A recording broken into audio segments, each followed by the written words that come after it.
نفسی کا غم دیکھیے، حشر میں نفسی نفسی کا غم دیکھیے، عظمت شان شاہ امم دیکھیے، عظمت شان شاہ امم دیکھیے، جتنے مجبور بے بس گنہگار تھے، جتنے مجبور بے بس گنہگار تھے، سب کو اپنا لیا یہ کرم دیکھیے، سب کو اپنا لیا یہ کرم دیکھیے۔ رحمت خاص تھی رب کی یہ واقعی، رب کی یہ واقعی، رحمت خاص تھی رب کی یہ واقعی، رحمت خاص تھی رب کی یہ واقعی، کر دیا اپنے محبوب کا امتی، کر دیا اپنے محبوب کا امتی، رحمت خاص تھی رب کی یہ واقعی، رحمت خاص تھی رب کی یہ واقعی، کر دیا اپنے محبوب کا امتی، مل گیا ان کا دامن یہ تقدیر تھی، مل گیا ان کا دامن یہ تقدیر تھی، ورنہ وہ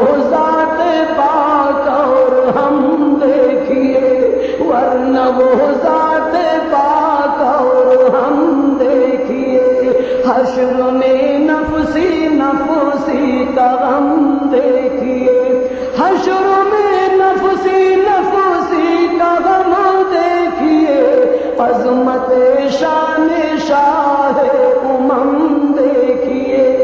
ایک بار اور درود پاک پڑھو، اللہم صلی علی سیدنا و حبیبنا و شفیعنا و مولانا محمد و بارک وسلم۔ تو میرے محترم بزرگ اور دوست اور میری ماں و بہنوں، اللہ تعالیٰ نے سب سے اخیر میں سارے نبیوں کے سردار امام الانبیاء محبوب کبریا حضرت محمد الرسول اللہ صلی اللہ علیہ وسلم کو مبعوث فرمایا ہے، جن کے صدقے میں اللہ پاک نے پوری کائنات بنائی ہے۔ خدا کے بعد میں جو کچھ مرتبہ ہے وہ حضرت محمد الرسول اللہ صلی اللہ علیہ وسلم کا مقام ہے۔ ہم سب کا عقیدہ یہ ہے کہ پیارے نبی کی شان مبارک میں بالغ ذرہ برابر بھی گستاخی کرنے والا دائرہ اسلام سے باہر ہے، یہ ہمارا عقیدہ ہے۔ پھر بھی ہم سے یہ گلہ ہے کہ وفادار نہیں۔ اللہ ہدایت دے ہمارے بھائیوں کو سمجھنے دے، اللہ بدگمانی سے بچا لے۔ میرے محترم بزرگ اور دوستوں، خدا کے بعد میں جو کچھ مرتبہ ہے وہ آقا مدنی صلی اللہ علیہ وسلم کا مقام ہے۔ آپ کا جسم مبارک جس زمین سے لگا ہے وہ زمین عرش اعظم سے بھی زیادہ قیمتی ہے۔ ہمارا عقیدہ یہ کہ ہمارے آقا مدنی صلی اللہ علیہ وسلم دنیا میں اس طرح رہے جیسے ماں کے پیٹ سے کوئی بچہ پیدا ہوا ہو، معصوم بے گناہ، جن سے دنیا میں کوئی گناہ ہی نہ ہوا۔ وہ نبیوں میں نبی ایسے کہ ختم الانبیاء ٹھہرے، وہ نبیوں میں نبی ایسے کہ ختم الانبیاء ٹھہرے، حسینوں میں ہنسی ایسے کہ محبوب خدا ٹھہرے، حسینوں میں ہنسی ایسے کہ محبوب خدا ٹھہرے۔ ان کا مقام پیارے نبی کا مقام کوئی کیا بیان کر سکتا ہے؟ بس یہ سمجھو میرے بھائیوں کہ خدا کے بعد میں جو کچھ مرتبہ ہے وہ کالی کملی والے سرور کائنات حضرت محمد الرسول اللہ صلی اللہ علیہ وسلم کا مقام ہے۔ اور کمال تو اللہ نے آپ کو وہ عطا فرمایا ہے کہ سائنس والے بھی دنگ ہیں۔ ان کا تو معاملہ یہ کہ صاحب ہم تو چاند تک پہنچ گئے بس، اور چاند پہ پہنچنا کوئی کمال نہیں، اس لیے کہ مخلوق تک پہنچا ہے۔ کمال تو یہ ہے کہ مخلوق خالق تک پہنچ جائے، اپنے مالک تک پہنچ جائے، کائنات سنسار کے بنانے والی طاقت تک پہنچ جائے، اور یہ کمال اللہ تعالیٰ نے اپنے پیارے حبیب تاجدار مدینہ حضرت محمد الرسول اللہ صلی اللہ علیہ وسلم کو عطا فرمایا کہ وہ حریم حق سے چلے نبی تو عجب تھی شان عروج کی، نہ تو قربیت کی تھی حد بچی، نہ تو حد تھی شان کشف الدجا بجمالہ حسنت جمیع خصالہ صلوا علیہ وآلہ۔ یا اللہ، کہاں آسماں کا منتہا جہاں آج پہنچ میرے نبی، پیارے نبی کا مقام۔ اللہ پاک ہمیں اور آپ کو پیارے محبوب کی سچی پکی محبت نصیب فرمائے۔ ایک مرتبہ حضرت عمر فاروق رضی اللہ تعالیٰ عنہ نے عرض کیا ہے، اللہ کے پیارے نبی، اپنی جان کے علاوہ باقی ساری چیزوں سے زیادہ آپ مجھے محبوب ہے۔ تو آقا نے فرمایا، اے عمر، جب تک اپنی جان سے بھی زیادہ مجھے محبوب نہ بنا لو، ایمان کامل نہیں ہو سکتا۔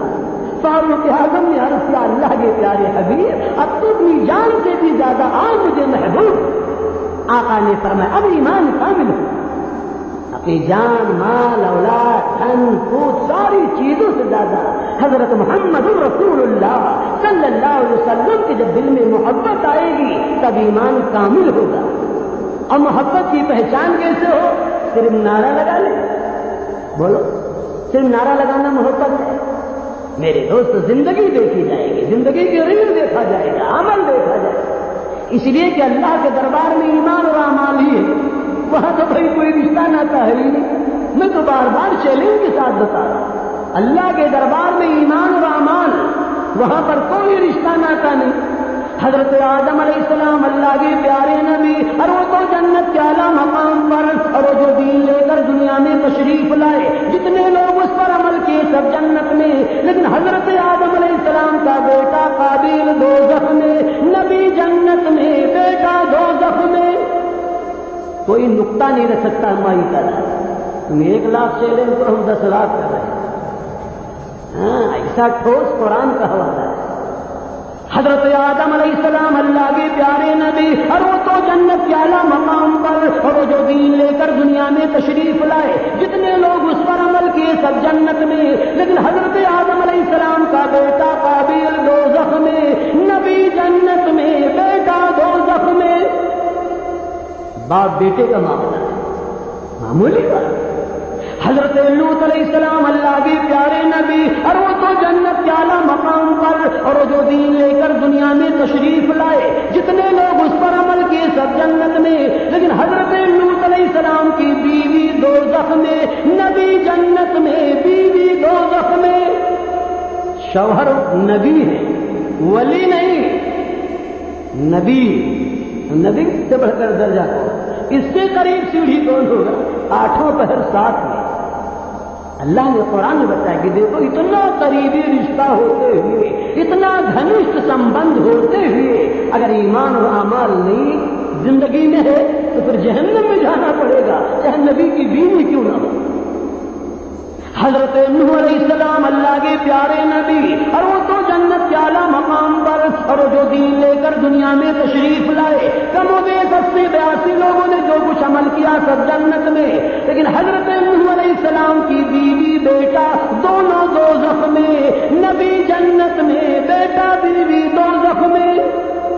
اور یہ بھی کوئی نہیں کہہ سکتا ہے کہ نبی نے سمجھایا نہ ہو، دعا مانگا نہ ہو۔ جب ہم کو اپنے بیٹے سے پیار ہے، جب ہم کو اپنے لقطے جگر سے محبت ہے، جب ہم کو اپنی بیوی سے پیار ہے، جب ہم کو اپنی بیوی سے محبت ہے، تو نبی کے دل میں بیٹے کی محبت کتنی ہوگی، نبی کے دل میں بیٹے کی لقطے جگر کی محبت کتنی ہوگی، اور نبی نے بیوی کا حق کتنا ادا کیا ہوگا، نبی کے دل میں بیوی کی محبت کتنی ہوگی۔ کتنا سمجھایا، کتنا دعا مانگا، لیکن سمجھانا اپنا کام ہے، دعا مانگنا اپنا کام ہے، لیکن ہدایت دینا اور دل کا پھیرنا یہ اللہ کا کام ہے۔ حضرت ابراہیم علیہ السلام اللہ کے پیارے نبی، اللہ کے خلیل، اور وہ تو جنت کے اعلیٰ مقام پر، اور وہ جو دین لے کر دنیا میں تشریف لائے، جتنے لوگ اس پر عمل کیے سب جنت میں، لیکن حضرت ابراہیم علیہ السلام کے باپ آزر دوزخ میں، نبی جنت میں، باپ دوزخ میں۔ میرے دوست بزرگوں، کل قیامت کے دن محشر کے میدان میں حضرت ابراہیم علیہ السلام اللہ سے دعا مانگے کہ اللہ آپ نے فرمایا تو میں آپ کو رسوا نہیں کروں گا، جو مانگو گی دعائیں قبول ہو جائے۔ اے اللہ اس سے بڑھ کر میری رسوائی کیا ہوگی؟ میرا باپ جہنم میں جاوے۔ حکم ہوگا ہے میرے خلیل، میں نے یہ بھی تو کہا تھا شرک کرنے والے کی ہمارے یہاں مغفرت نہیں۔ اب شرک کرنے پر باپ تمہارے کیسے بنے؟ ذرا پاؤں ہٹاؤ۔ حضرت ابراہیم علیہ السلام نے جب پاؤں ہٹایا تو نیچے کیا دیکھا کہ باپ کی شکل بجو کی شکل ہوگی۔ کہا یہ اس قابل ہے تو جنت میں جاوے؟ سب سے بڑا گناہ اس دنیا کے اندر شرک ہے۔ اللہ کی ذات و صفات میں کسی مخلوق کو شریک کرنا، پارٹنرشپ ماننا، یہ سب سے بڑا گناہ ہے۔ اس سے بڑا گناہ دنیا میں کوئی نہیں ہے۔ بڑے سے بڑے گناہ کو اللہ معاف کر دے گا، لیکن جو شرک لے کر گیا، یاد رکھو اللہ کیا اس کی معافی نہیں ہے؟ چاہے نبی کا بیٹا ہو، چاہے نبی کی بیوی ہو، چاہے نبی کا چچا ہو، چاہے نبی کا باپ ہو، کوئی بھی ہو جو شرک لے کر دنیا سے گیا، یاد رکھو اس کی مغفرت نہیں ہو سکتی۔ شرک اتنا بڑا گناہ ہے میرے محترم بزرگ اور دوستوں۔ اور کیا ہے؟ اللہ کی ذات و صفات میں کسی مخلوق کو شریک کرنا، پارٹنرشپ ماننا، اسی کا نام شرک ہے۔ عیسائیوں کو آپ برا بھلا کیوں کہتے ہیں؟ کیوں ہے؟ وہ عیسیٰ علیہ السلام کو مانتے، لیکن وہ محبت میں بڑھتے بڑھتے یہاں تک کہہ دیا، یعنی معجزہ کو قدرت مان لیا۔ ہاں یوں بڑا رہے تو خدا کا بیٹا ہے، جب ان کے باپ نے تو اللہ ایک بیٹا ہے۔ کرتے کرتے اتنا حد بڑھ گئے، بس گئے باہر نکل گئے۔ اللہ کی ذات عبادت کی مثال ایسے سمجھو جیسے بالٹی میں بھرا ہوا دودھ، اور شرک کی مثال ایسے سمجھو جیسے ایک قطرہ پڑ گیا اس کے اندر پیشاب تو سارا دودھ بیکار ہو گیا۔ میرے محترم بزرگ اور دوستوں، شرک سمجھو اللہ کی ذات و صفات میں کسی مخلوق کو شریک کرنا، جیسے اللہ جس کو چاہے عزت دے، جس کو چاہے ذلت دے، اور دل میں یہ دھرے بابو جی کا چاہے عزت و ذلت دے سکتا ہے۔ اللہ جس کو چاہے لڑکا دے، جس کو چاہے لڑکی دے، مگر وہ بھی جس کو چاہے لڑکا دے دے، جس کو چاہے لڑکی دے دے۔ اللہ کی صفت، چاہے زبان سے دوسرے کو اللہ نہ کہو، یہ نہیں کہ دوسرے مخلوق کو اللہ کہے تو مشرک بنے۔ اللہ والی صفت کو، جو قدرت، جو صفات اللہ کی ہے، وہی کسی مخلوق کو ان کے اندر ماننا، اسی کا نام شرک ہے۔ میرے محترم بزرگ، اسی کو مٹانے کے لیے اللہ تعالیٰ نے اس دنیا کے اندر کم و بیش 1,24,000 انبیاء کرام کو اللہ نے دنیا میں بھیجا، اور سب سے آخر میں اللہ تعالیٰ نے سارے نبیوں کے سردار حضرت محمد رسول اللہ صلی اللہ علیہ وسلم کو مبعوث فرمایا ہے۔ تو میں یہ بتا رہا تھا، دیکھو بھائی، اللہ کے دربار میں ایمان اور اعمال، یا اللہ جن کے صدقے میں اللہ پاک نے پوری کائنات بنائی، خدا کے بعد میں جن کا سب کچھ مرتبہ حضرت محمد رسول اللہ صلی اللہ علیہ وسلم، جنت کے سب سے اعلیٰ، سب سے اعلیٰ، سب سے اعلیٰ مقام جنت الفردوس، اور میرے آقا مدنی صلی اللہ علیہ وسلم جو دین لے کر دنیا میں تشریف لائے، قیامت تک جتنے لوگ اس پر عمل کریں سب جنت میں، لیکن حضور پاک صلی اللہ علیہ وسلم کا سگا چچا ابو لہب دوزخ۔ بھائیو، اللہ کے دربار میں ایمان اور اعمال، فرعون گیا دوزخ میں، بیوی آسیہ جنت میں، ابو جہل دوزخ میں، بیٹا کرما جنت میں۔ اللہ کے دربار میں ایمان اور اعمال ہے، وہاں تو ہر موقع اپنی روشنی میں چلے گی، اپنا ایمان اپنا اعمال ہوگا۔ ہدایت اللہ کے اختیار میں ہے بھائیو، سارے نبیوں نے ہمیں یہی سمجھایا۔ امام الانبیاء بھی پاران کی چوٹی پر کھڑے ہو کر قیامت تک کے آنے والے انسانوں کو بتایا ہے، محنت کا خلاصہ یہی ہے، پیغام کا خلاصہ یہی ہے کہ میرا کام ہے تیری چوکھٹ پہ لانا، او میرے پروردگار، میرا کام ہے تیری چوکھٹ پہ لانا، اور تیرا کام ہے ان کی بگڑی بنانا۔ اللہ، میرا کام سمجھانا ہے، ہدایت کی محنت کرنا ہے، ہدایت کی دعا مانگنا ہے، لیکن دل کا پھیرنا اور ہدایت دینا اور بگڑی بنانا، اللہ یہ تیرا کام ہے۔ ہمارا تو عقیدہ یہ ہے کہ پیارے نبی حضور پاک علیہ الصلوۃ والسلام کے اختیار میں اللہ پاک اگر ہدایت رکھ دیتا کہ آپ جس کو چاہے ہدایت دے دیں، جس کو چاہے جنت دے، جس کو چاہے دوزخ دے۔ تو ہمارا عقیدہ تاجدار مدینہ کے بارے میں یہ ہے کہ میرے آقا مدنی صلی اللہ علیہ وسلم قیامت تک کے آنے والے تمام انسانوں کو آپ ہدایت دے دیتے اور سب ایک کو بھی جہنم میں نہ جانے دیتے اور سب کو جنت میں پہنچا دیتے۔ ہمیں اپنے پیارے نبی کی رحمت سے امید ہے کہ ایک کو بھی جہنم میں نہ جانے دیتے اور سب کو ہدایت دے کے اور سب کو ایمان دے کر اور سب کو جنت میں لے کر چلے جاتے اور جہنم کوری کی کوری پڑی رہے کہ باغ جنت میں محمد مسکراتے جائیں گے، باغ جنت میں محمد مسکراتے جائیں گے، پھول رحمت کے گریں گے ہم اٹھاتے جائیں گے۔ میرے بھائیوں، آقا مدنی صلی اللہ علیہ وسلم جو تشریف لائے ایسے ماحول میں، ایسے ایٹماسفیئر میں، ایسے واتاورن میں جہاں انسان بالکل جانوروں سے بدتر ہو چکا تھا، انسان سڑک پہ پڑا خون چاٹ رہا تھا، مرد عورت ننگے ہو کر کعبے کا طواف کر رہے تھے، یہاں تک کہ میرے بھائیوں اتنی بڑی گمراہی ان کے اندر آ چکی تھی کہ کسی کی اونٹنی اگر کسی کے کھیت میں چلی جائے تو وہ اٹھتا اس اونٹنی کے تھن کو کاٹ دیتا اور 70 سال تک لڑائیاں ہوا کرتی۔ تمہارے اونٹ نے گھاٹ پر پہلے پانی کیوں پی لیا؟ اتنی ذرا سی بات پر ایک دوسرے کو قتل کرتے اور نہ جانے کتنے برسوں تک لڑائیاں ہوا کرتی۔ اتنی بڑی ان کے اندر جہالت تھی کہ مرد عورت ننگے ہو کر تب وہ کعبے کا طواف کرتے تھے۔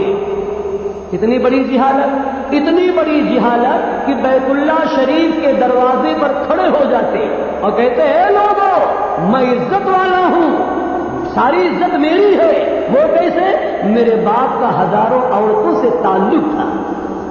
جہالت دیکھو میرے بھائیوں، سڑک پہ پڑا ہوا خون وہ چاٹ لیتے تھے، شراب کے 200 سے زیادہ نام رکھے تھے۔ ان کی سماج میں سب سے بڑا عزت والا آدمی وہ مانا جاتا جس کے گھر میں پرانی سی پرانی شراب نکل آئے۔ ان پر کوئی حکومت کرنے کو تیار نہیں تھا، ایریا بالکل ریجیکٹڈ ایریا کہلانے لگا تھا۔ دیکھنے میں شکل صورت وہ انسان نظر آ رہے تھے لیکن ان کا کریکٹر، ان کا چال چلن، تہذیب و تمدن، ان کا معاشرہ اتنا بگڑ چکا تھا کہ بالکل جہنم کے دہانے پر پہنچ چکے تھے۔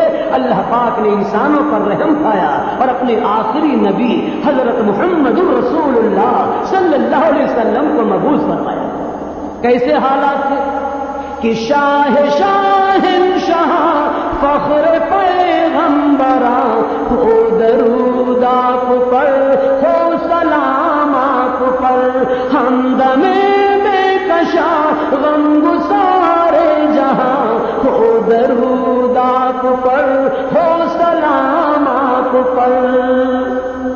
آپ سے قبل بے نور تھی زندگی، لوگ کرتے تھے آہان کی بندگی، روشنی غار ظلمات میں قید تھی، عام تھی گمراہی قتل غارت گری، آپ آئے تو دنیا کو راحت ملی، شمع نور یقین جگمگانے لگی، چھٹ گئی شرک کی، چھٹ گئی شرک کی ساری تاریکیاں، ہو درود آپ پر، ہو سلام آپ پر، ہو درود آپ پر، ہو سلام آپ پر۔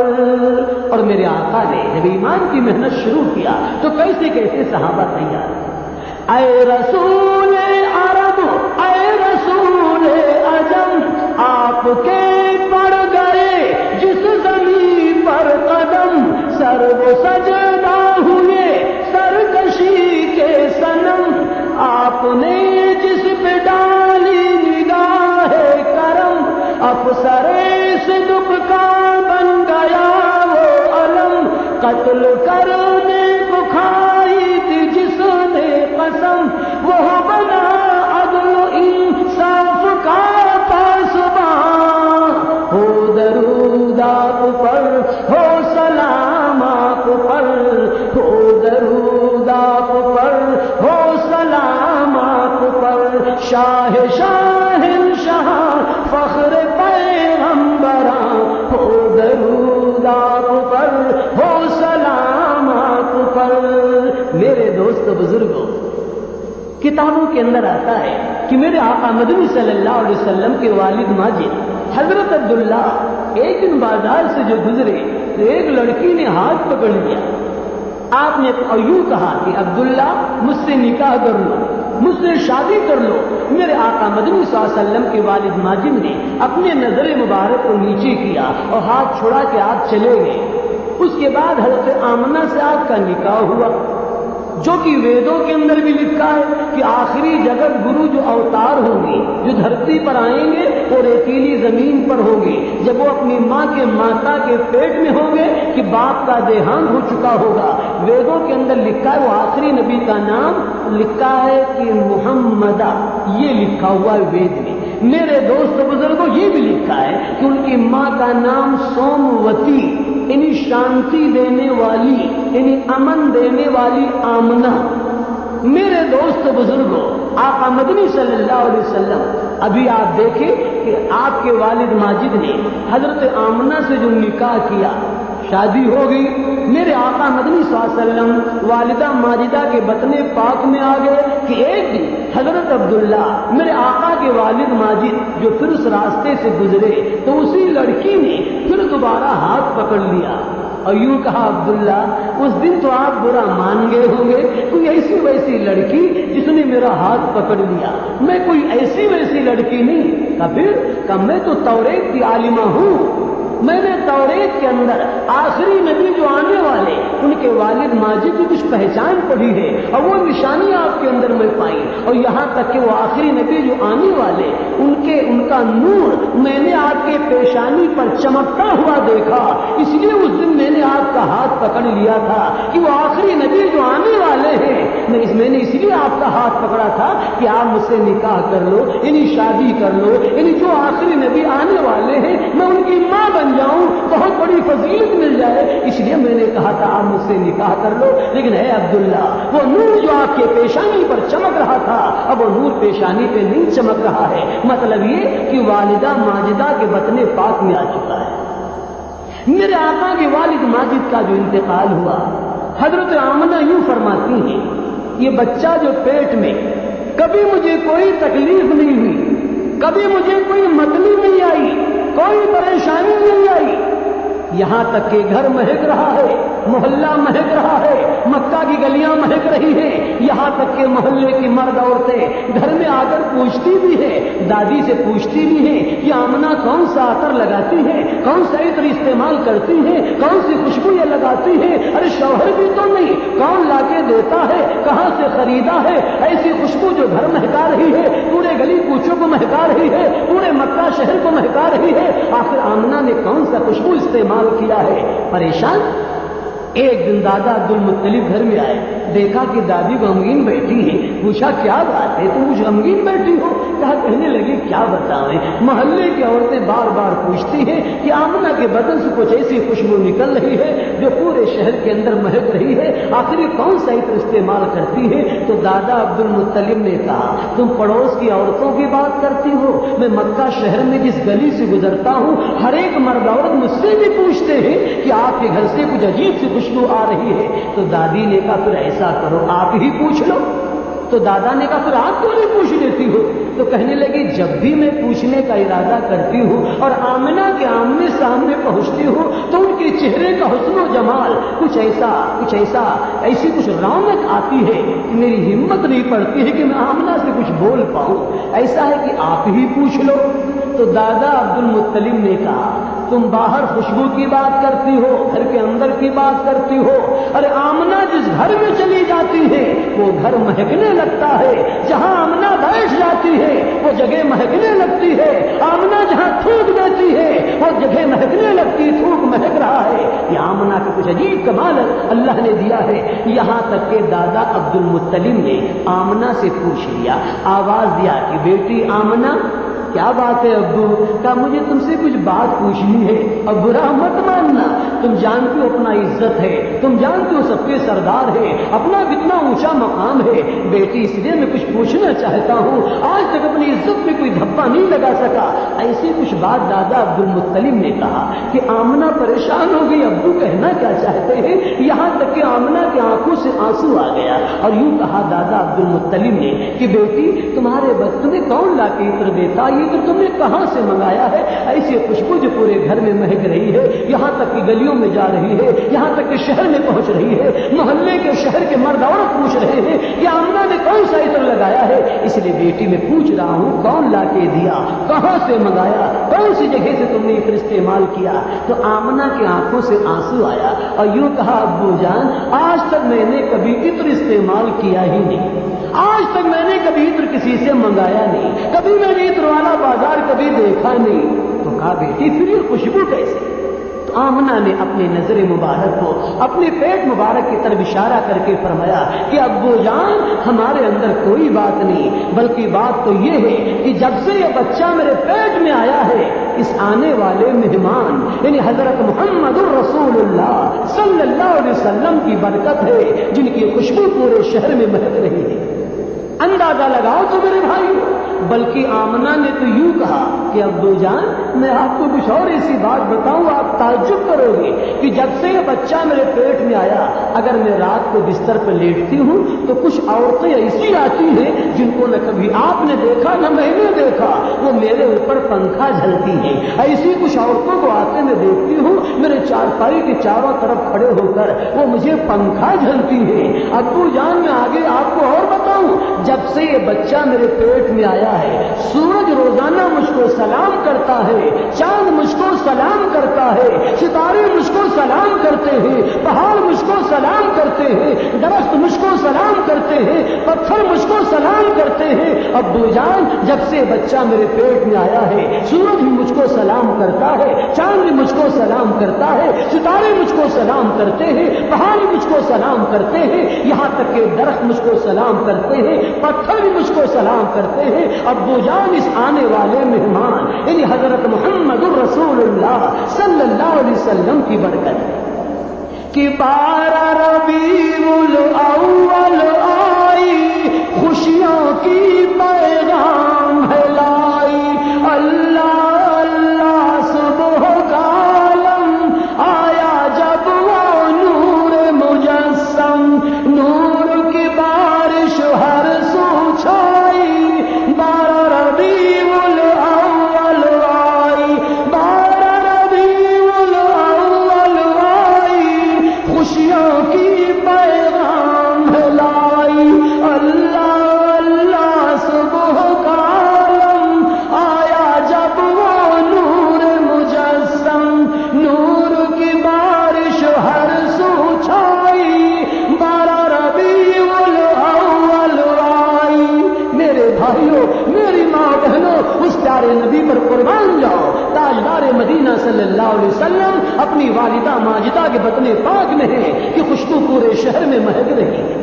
حضرت آمنہ یوں فرماتی ہیں بچہ میرے پیٹ میں کبھی مجھے متلی نہیں آئی، کوئی تکلیف نہیں۔ کیوں بھائی آج کا ماں اگر بچہ پیٹ میں ہو تو عورتوں کی حالت بگڑ جائے، وہ کھٹائی چاٹتی ہیں، کوئی املی چاٹتی ہیں، کہ نیبو لیبو چاٹ رہی ہے، لیکن آمنہ کہتی ہے مجھے کبھی کوئی تکلیف نہیں، کوئی متلی نہیں، یہاں تک کہ میرے آقا مدنی صلی اللہ علیہ وسلم جو پیدا ہوئے ابھی آپ جو دھرتی پر تشریف لائے، کہتی ہیں ایسی حالت میں میرے آقا آئے ہیں کہ جیسے آپ دھرتی پر آئے تو دیکھا میں نے سجدے کی حالت میں، اللہ کے پیارے محبوب دھرتی پر آئے تو سجدے کی حالت میں، پیشانی زمین پہ رکھا ہے اور شہادت کی انگلی آسمان کی طرف اٹھایا ہے۔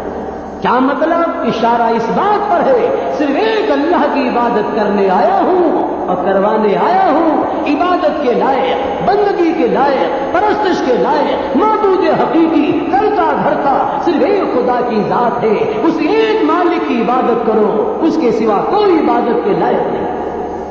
سجدے کی حالت میں میرے محترم بزرگ اور دوستوں، ہم اور آپ جانتے ہیں کہ عرب کی حالت، خصوصاً مکہ شریف کے حال یہ تھے، وہاں کے حالات کچھ اس طرح بھی تھے کہ جب بچے پیدا ہوتے تھے تو دیہاتوں سے دائیوں کا ایک قافلہ آتا تھا، وہ دائیاں بڑے بڑے دولت مند گھرانے کے بچوں کو اٹھا لے جاتی، اپنا دودھ پلاتی، پالتی پوستی، اور لا کر جب ان کے ماں باپ کے حوالے کرتی تو ماں باپ کی طرف سے ان کو کچھ انعام و اکرام ملتا تھا۔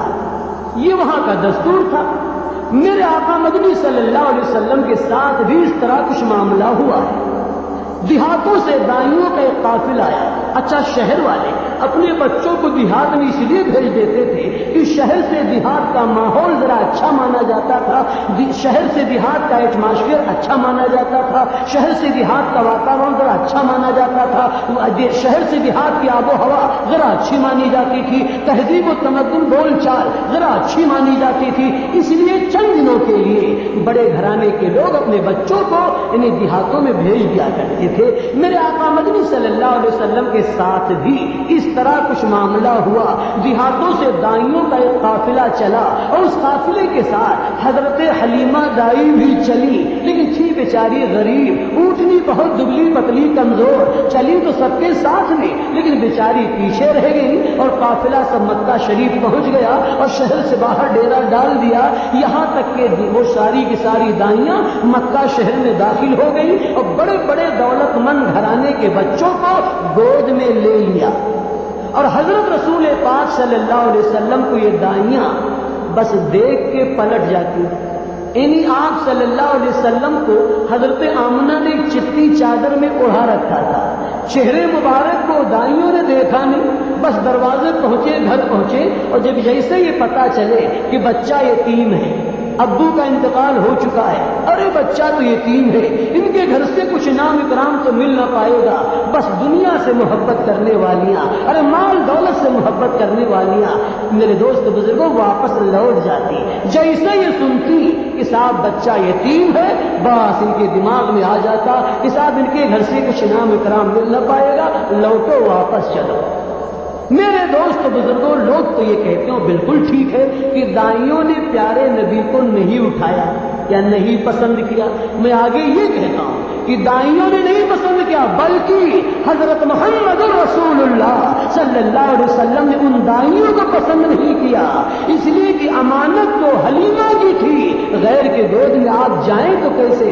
قسمت تو حلیمہ دائی کی جاگ رہی تھی، غیر کی گود میں آپ جائیں تو کیسے؟ بلکہ دائیوں نے نہیں پسند کیا، بلکہ حضرت محمد رسول اللہ صلی اللہ علیہ وسلم نے ان دائیوں کو نہیں پسند کیا۔ یوں آتا ہے کہ حضرت حلیمہ دائی سب سے آخر میں جب پہنچی اور جب شہر میں داخل ہوئی تو ان دائیوں نے کہا کہ کہاں جا رہی ہو؟ کچھ نہیں ملے گا، کچھ نہیں ملے گا، شہر میں کوئی بچہ نہیں، سارے بچوں کو تو ہم لوگ لے آئی، ارے اگر ایک بچہ ہے تو آمنہ کا وہ یتیم بچہ ہے، ابو ہے نہیں، بچہ یتیم ہے، ان کے گھر سے کچھ انعام اکرام نہیں ملے گا۔ ارے حلیمہ تم کہاں جا رہے؟ حلیمہ نے کہا ہمیں دنیا کی مال و متاع نہیں چاہیے، ہمیں خالی گود واپس جانا مناسب نہیں، میں جاؤں اور بچے کو دیکھوں۔ حضرت حلیمہ دائی جو گئی ہیں اور جا کر دروازہ جو کھٹکھٹایا، اندر سے آواز آئی، کون؟ کہا حلیمہ، حلیمہ ہوں۔ یہاں تک کہ جیسے حلیمہ کا نام مبارک سنا پیارے محبوب صلی اللہ علیہ وسلم نے تو حضرت آمنہ یوں فرماتی ہیں، اللہ کے پیارے محبوب صلی اللہ علیہ وسلم مسکرا اٹھے، جیسے سنا حلیمہ پیارے نبی مسکرا اٹھے، یہاں جن کی تلاش تھی وہ تو آ گئی، جن کی امانت ان کے پاس میں میرے کو جانے کو ہو گیا، کہتی ہے کہ پیارے نبی کو میں نے دیکھا مسکرا اٹھے۔ حضرت حلیمہ دائی کے لیے دروازہ کھولا گیا، اندر آئی اور پیارے نبی صلی اللہ علیہ وسلم کے چہرے مبارک سے جو چٹی چادر جو اٹھایا ہے اور جو ہٹایا ہے اور آپ کے چہرے مبارک کو جو حلیمہ دائی نے دیکھا ہے تو گرویدہ ہو گئی، آپ کی پیشانی مبارک پر بوسہ دیا، مارے خوشی کے حلیمہ بے چین ہو گئی پیارے نبی کے چہرے مبارک کو دیکھ کر۔ کیوں بھائی؟ وہ چہرہ جس نے نظاروں کی آبرو رکھ لی، وہ زلف جس نے بہاروں کی آبرو رکھ لی، بروز حشر میرے مصطفیٰ کی کملی نے سبھی گناہ کے ماروں کی آبرو شان تو دیکھو، ان کا حسن و جمال تو دیکھو، نبی کا اپنے کمال تو دیکھو۔ میرے بھائیوں، کمال تو یہ ہے پیارے، سائنس والوں کا کمال صرف چاند تک پہنچنا، اور چاند پہ پہنچنا کوئی کمال نہیں، بلکہ کمال تو یہ ہے اس دھرتی پر کھڑے ہو کر انگلی کے اشارے سے چاند کے 2 ٹکڑے کرنا کمال ہے، اور یہ کمال ہمارے مالک نے اپنے پیارے حبیب حضرت محمد رسول اللہ صلی اللہ علیہ وسلم کو عطا فرمایا۔